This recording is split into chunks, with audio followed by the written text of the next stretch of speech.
جب جب بر صغیر پاک و ہند کے افسانہ نگاروں کا ذکر آئے گا تو کوئی چاہ کر بھی سعادت حسن منٹو کو بھول نہ پائے گا۔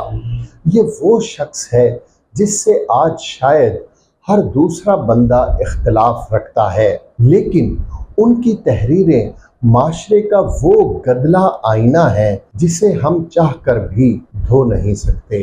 منٹو 11 مئی 1912 کو موضع سمبرالہ ضلع لدھیانہ میں پیدا ہوئے۔ دوست انہیں ٹامی کے نام سے پکارتے تھے۔ منٹو اپنے گھر میں ایک سہما ہوا بچہ تھا جو سوتیلے بہن بھائیوں کی موجودگی اور والد کی سختی کی وجہ سے اپنا آپ ظاہر نہ کر سکتا تھا۔ ان کی والدہ ان کی طرفدار تھیں۔ وہ ابتدا ہی سے اسکول کی تعلیم کی طرف مائل نہیں تھے۔ ان کی ابتدائی تعلیم گھر میں ہوئی۔ ان کا تعلیمی کیریئر حوصلہ افزا نہیں تھا۔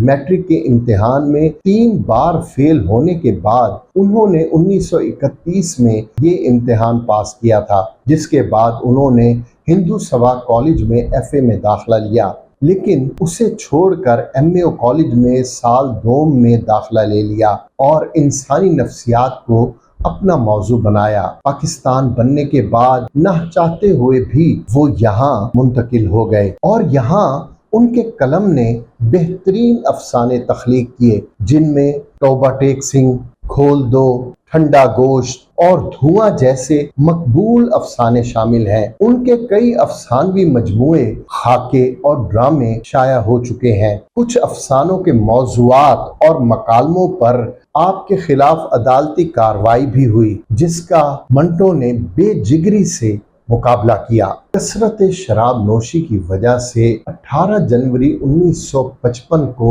منٹو کا انتقال ہوا۔ منٹو ان چند بد نصیب لکھاریوں میں سے ہیں جنہیں شہرت ان کے مرنے کے بعد نصیب ہوئی۔ ان کی زندگی میں بہت سے پبلشرز نے ان کا استحصال کیا، لیکن مرنے کے بعد ان کے افسانے اور کتابیں دھڑا دھڑ شائع کر کے بیچی گئیں۔ ان پر پاکستان اور بھارت میں فلم بھی بنائی جا چکی ہے۔